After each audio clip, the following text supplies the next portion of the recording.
ওই কবরের ভেতরে বিভিন্ন ছিদ্র দিয়া সাপ, ওই কবরে যদি গুনাহ দিয়া যাও, ওই কবরের মধ্যে ছিদ্র দিয়া আগুন ঢুকবে, জাহান্নামের আগুন। ওই কবরের মধ্যে ফেরেশতা ঢুকবে, অন্ধ ফেরেশতা আঘাত করার জন্য। ওই কবরের ছিদ্রগুলো বন্ধ করছো কিনা হিসাব করো। এরে নবীর আশিক, আমি যে এতক্ষণ বয়ান করি একবারও কিন্তু বলি নাই ও হোমনার কলাকান্দির মুসলমান, তওবা করিয়া কালকে থেকে একটা গাট্টি লইয়া তাবলিগে যাও। বলছি আমার মতো টুপি লাগাইয়া দাড়ি লাগাইয়া 22 পাগড়িওয়ালা হুজুর হও। বলছি আগামী কালকে থেকে আমি কওমি মাদ্রাসার সন্তান, তোমরাও কওমি মাদ্রাসায় যাও বলি নাই। আমার মতো পাঁচকল্লি লাগাও বলি নাই। স্কুল কলেজে পড়ুয়ারা মাদ্রাসায় যাও, কলেজে তালা লাগাও বলছি? বলি নাই। ও যুবক, কেন আমি হুজুর বানাইতে আসি নাই রে বাবা, বরং আমি সহজভাবে মানুষকে বুঝাবার চেষ্টা করি। স্কুলে পড়ো আলহামদুলিল্লাহ, কলেজে পড়ো বাধা নাই, চাকরি করো বাধা নাই, ব্যবসা করো বাধা নাই। আমি শুধু এতটুকু বুঝাইতে চাই, ব্যবসা কইরা কিভাবে জান্নাত পাইবা সেই পথটা দেখায়া যায়। স্কুল কলেজে পড়িরা জেনারেল লাইনে থাকিয়া কেমনে জান্নাত পাইবা সেই পরামর্শ দিতে চাই, অন্য কিছু না। তোমার 22 পাগড়ি লাগাবার কথা আমি বলবো না। তোমার ঈমান যদি বলে তুমি তখন লাগাবা। আমি তোমাকে পাঁচকল্লির কথা বলবো না, চরমনাই যাও, উজারি যাও, তাও বাধ্য করে বলবো না। ঈমান যদি তোমার একবার টান দেয় তখন তুমি চলে যাবা। বাকি আমি বলবো তুমি ডাক্তার হও, ইঞ্জিনিয়ার হও, প্রফেসর হও, তবে আদর্শবান মানুষ হইয়া চলো। আদর্শবান ডাক্তার হও, আদর্শবান ইঞ্জিনিয়ার হও, আদর্শবান প্রফেসর হও। এবার একটু বাস্তবে তোমার নজরে ধরায় দেই। যুবক বাবারা জবাব দাও, তোমার মতো যুবক জীবনে মাদ্রাসায় পড়ে নাই, জেনারেল লাইনে বাংলা লাইনে পড়ুয়া, তোমার মতো সন্তান স্কুল কলেজে পড়িয়াও 5 বেলার নামাজ পড়ে, সত্য কথা বলো আসেনি? আর বয়ানের দরকার নেই, তোমার জীবনের এটাই শেষ বয়ান। বলো তুমি কেন পারো না? আর কোন বয়ানের দরকার আছে? তোমার মতো যুবক র্যাব, আর্মি, পুলিশ, বিডিআরের চাকরি করে 5 ওয়াক্ত নামাজি নাই। বলো বাবা, তোমার পায়ে হাত রেখে বলছি তুমি কেন পারবা না? তোমার মতো কত বাংলা লাইনের সন্তান ওসি, ডিসি, এসপি 5 ওয়াক্ত নামাজ পড়ে, অভাব নাই। বলো তুমি কেন পারো না? তোমার মতো সন্তানেরা রাস্তায় গাড়ি চালায়, ড্রাইভারি করে, নামাজ ছাড়ে না। বলো বাবা, তোমাকে আল্লাহ বিবেক দিছে, বলো তুমি পারো না কেন? তোমার মতো জেনারেল লাইনের মানুষ দেখো নদীর মধ্যে মাছ ধরে, যুবক নামাজ ছাড়ে না। বলো তুমি কেন পারো না? জমিনের মধ্যে কৃষি কাজ করে, তোমার মতো যুবক কাজ করে, নামাজ ছাড়ে না। গামছা বিছাইয়া এরপরে নামাজ পড়ে, বলো তুমি কেন পারো না? ও বুড়া বাবারা, আপনার মতো কত বুড়ারা হাতের মধ্যে লাঠি নিয়া মসজিদে গিয়া 5 বেলার নামাজ পড়ে, বলেন আপনারা কেন পারেন না? ও পর্দার আড়ালের আম্মা জানেরা, বোনেরা, আপনার মতো কত মা, কত বোন এখনো আছে, এই এলাকায়ও আছে, পর্দা করে নামাজ পড়ে। নাই এরকম মহিলা? এ পর্দার আড়ালের আম্মা জানেরা, আপনার হোমনা বাজারে না গেলে ভালো লাগে না, আপনার গৌরীপুর মার্কেটে না গেলে ভালো লাগে না। আপনার মতো কত মা এখনো আছে বেপর্দায় চলে না, স্বামীর মাল খেয়ানত করে না। আবার কত আম্মা জান আছে স্বামী বিদেশ থেকে টাকা পাঠায়, সব বয়ফ্রেন্ড আর গার্লফ্রেন্ড নিয়ে আড্ডা করে স্বামীর মাল নষ্ট করে। এমন আল্লাহ দুশ্মন নারী আছে না নাই? তোমার বাবারটা দিয়া বাহাদুরি দেখাইতে পারো না? স্বামীর মাল নষ্ট করো কেন? কপাল বড় খারাপ। ও পর্দার আড়ালের আম্মা জান, আপনার মতো কত মা যদি এখনো পর্দা করে, স্বামীর মাল হেফাজত করে, 5 ওয়াক্ত নামাজ পড়ে, বেপর্দায় চলে না, মোবাইলে সময় নষ্ট করে না। ও আম্মা জানেরা, আপনারা কেন পারবেন না? ও পর্দার আড়ালের বোনেরা, তোমার মতো কত বোন স্কুল কলেজে পড়িয়াও পর্দা করে, সময় মতো নামাজ পড়ে, আড্ডা দেয় না, গুনার সাগরে যায় না, মোবাইলে সময় নষ্ট করে না। সত্য বলে, এমন মেয়ে আছে না নাই?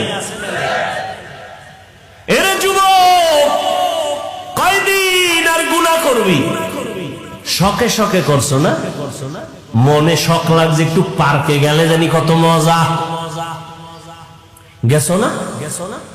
আর কত বছর ওই আকাম করলে শখ মিটবে বল, এবং বাঁচবি কতদিন, হায়াত কত বল। জীবনে তো গুনাহ কম করো নাই, মনে শখ লাগছে, সারা রাত মোবাইলে গুনাহ করলি, করেছো, এখনো কি তওবা করবি না? মনে চাইছে মেয়েদের নিয়ে আড্ডা দিবি, পার্কে পার্কে ঘুরবি, কম ঘুরো নাই বল, আর কত জীবন ভর এমন করবি, তওবা কি করবি না? ও আমার কলিজার যুবক, মনে চাইছে নামাজ পড়বা না, পড়ো নাই, এই অন্যায় কতবার করবা বলো? তোমার শখ কি এখনো মিটে নাই? মনে চাইছে দাড়ি রাখবা না, রাখো নাই, আর কত শখ মিটাইবা? অন্যায় করবা বলো, হায়াতের আর বাকি কত? মনেরে বুঝাও, স্কুলে পড়ি, কলেজে পড়ি, কোনো বাধা নাই, তবে আমার মতো যুবক যদি জেনারেল লাইনে তাইকে নামাজি হয়, দাড়িওয়ালা হয়, আমি কেন পারবো না? আমার কপাল বুঝি খারাপ, আমার কপালে কার না জানি বরদোয়া লাগছে। ডাক্তার হইও যুবকের জন্যই বললাম, আদর্শবান ডাক্তার হইও, দেখবা শুধু হোমনা না, পুরা দেশে তোমার সুনাম উপরে যাবে, মাথায় নিয়ে তোমাকে সবাই দৌড়াবে, তোমার ইজ্জত বেড়ে যাবে। যদি 3 জায়গা থেকে দোয়া নিয়ে চলতে পারো, মা বাবার দোয়া, শিক্ষকের দোয়া, ওলামায়ে কেরাম মুরব্বিদের দোয়া, এই 3 জায়গায় দোয়া নিয়ে যদি চলো, ডাক্তার হলেও সফল জীবন, ইঞ্জিনিয়ার হলেও সফল জীবন। আর যদি বেয়াদবি করো, ডাক্তার হইয়াও তাসলিমার মতো জুতার বাড়ি খেয়ে পালাইতে হবে। ও ডাক্তার হইয়াও কি নেই, শান্তি নাই। প্রফেসর হইয়া লাভ কি? যদি আহমদ শরীফের মতো হইয়া যাও, তাহলে কপালে জুতার বাড়ি। এজন্য আদর্শবান ইঞ্জিনিয়ার হইও, আর আদর্শবান ইঞ্জিনিয়ার হইতে গেলে মদিনার নবীর আদর্শ থেকে আর ভালো আদর্শ কারো কাছে নাই। তবে দোয়া লাগবে, কারণ নিজের বাহাদুরিতে চলা যাবে না। 1 নম্বরে মা বাবার দোয়া, দ্বিতীয় শিক্ষকের দোয়া, তৃতীয় উলামায়ে কেরাম মুরব্বিদের দোয়া। এই 3 দোয়া নিয়ে যদি আগায় যাও, মরার আগে যদি থাকো, সম্মান সবার উপরে, মরিয়া গেল তোমার সুনাম।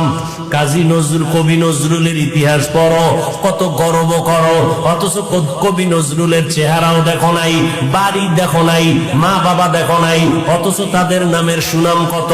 তোমার মতো যদি মা বাবার সাথে অন্যায় করত, মোবাইলে সারা রাত গুনাহ করত, জীবনে কবি নজরুল হতে পারত না। তোমার চোখের সামনে তোমার লাইনের যুবক, ভালো লাইনের আদর্শওয়ালা নাই, আর কোনো ওয়াজের দরকার নাই। কি শুনবো ওয়াজ? শুধু এই ওয়াজটা অন্তরে ঢুকাও যে আমার মতো যুবক যদি স্কুল কলেজে পড়িয়া নবীর আদর্শ মেনে চলে, আমি পারি না কেন? কয়দিন আর হায়াত? এমন একটা দিন নেই, দেখো না বিমানে সব শেষ। রাস্তায় বের হইলা, জীবন নিয়ে ঘরে আসা যাবে না, এমন কোন দিন নাই আর যুবকের লাশের খবর নাই। ঘুমের বিছানায় যুবকের লাশ, পানির নিচে যুবকের লাশ, হঠাৎ বুকে ব্যথা, হঠাৎ নেই, মরণ ফাঁদ, মরণ ফাঁদ হাতের মধ্যে লয়ে ঘুরে কি? মোবাইল। এটা মরণ অস্ত্র, ইনডাইরেক্ট মরণ অস্ত্র। তোর কিডনি, শরীরের সব ধ্বংস করে দিবে মোবাইল, এটা ইনডাইরেক্ট মরণ অস্ত্র।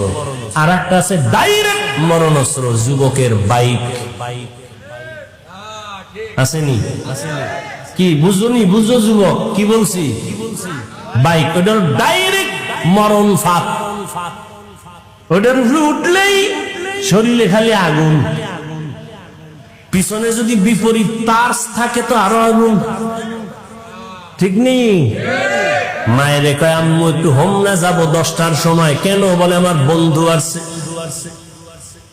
সেদিন কুষ্টিয়ায় বয়ানে গেছি, একজন ভালো আলেম কাঁদতেছেন আর বলতেছেন, হাফিজ ভাই তার খুবই কলিজার এক আপন ভাগিনা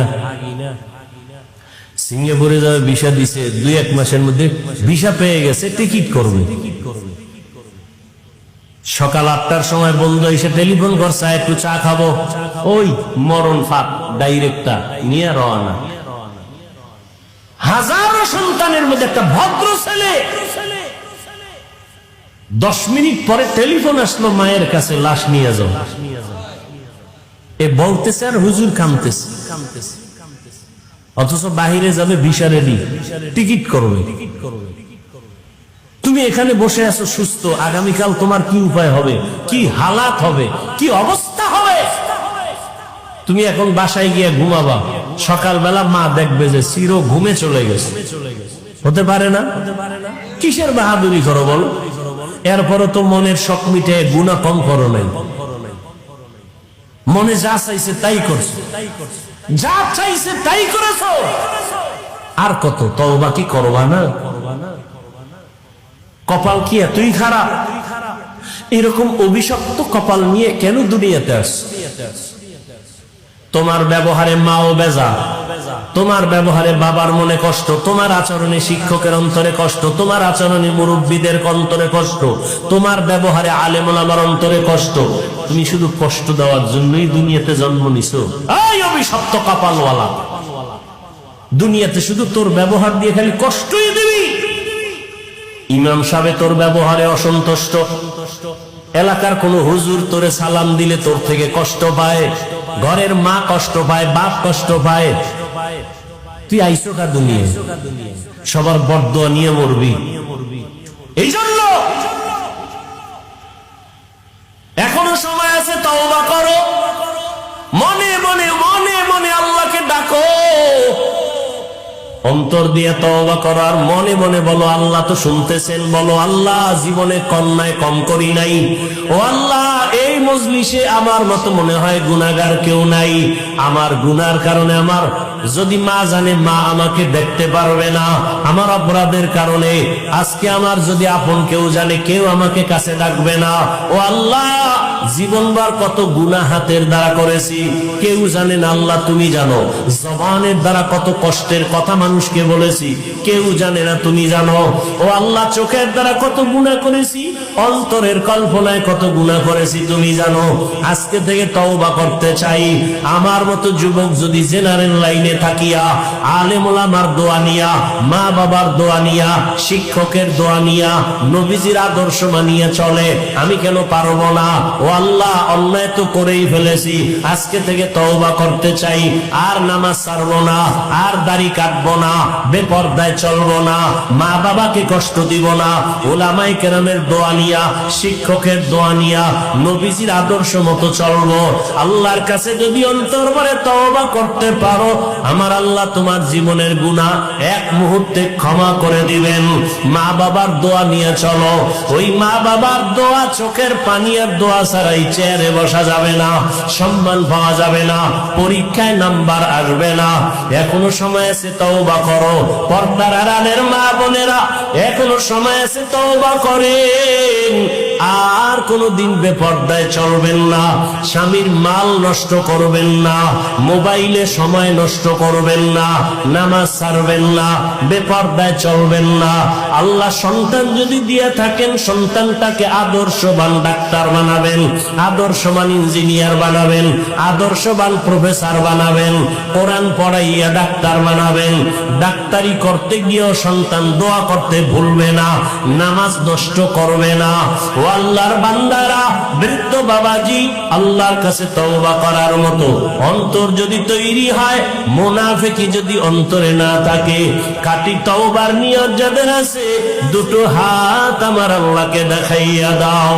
ও আল্লাহ আমাদের হাতগুলো কবুল করে নেন, তওবা কবুল করে নেন, তওবার উপরে মজবুত হইয়া চলার মতো তৌফিক আমাদের দান করেন, আমিন।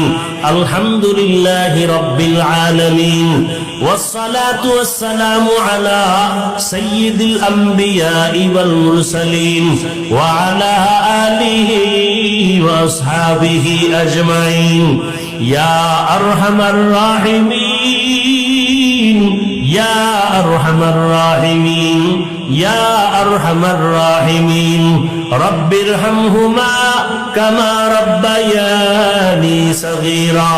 আল্লাহুম্মা ইন্নাকা আফুউন কারীম তুহিব্বুল আফওয়া ফা'ফু আন্না। আল্লাহুম্মা ইন্না নাসআলুকা রিযাকা ওয়াল জান্নাহ ওয়া নাউযু বিকা মিন সাখাতিকা ওয়ান নার। আল্লাহুম্মা ইন্না নাউযু বিকা মিনাল বারাসি ওয়াল জুনুনি ওয়াল জুযামি ওয়া সাইয়্যিল আসকাম। ও দয়ার মালিক, গুনাহের বোঝা নিয়ে আপনার দরওয়াজায় হাত তুলেছি, মেহেরবানি করে আমাদের জীবনের সব গুনাহগুলো মাফ করে দেন। ওলামায়ে কেরাম, মুরব্বী, হাজী সাহেব, কত যুবক, কত ছাত্র, পর্দার আড়ালের মা বোনেরা, ব্যবসায়ী, চাকরিজীবী, আয় আল্লাহ সবাইকে আপনি মাফ করে দেন, গুনাহমুক্ত জীবন দান করেন, সুন্নাতওয়ালা জিন্দেগি দান করেন। আয় আল্লাহ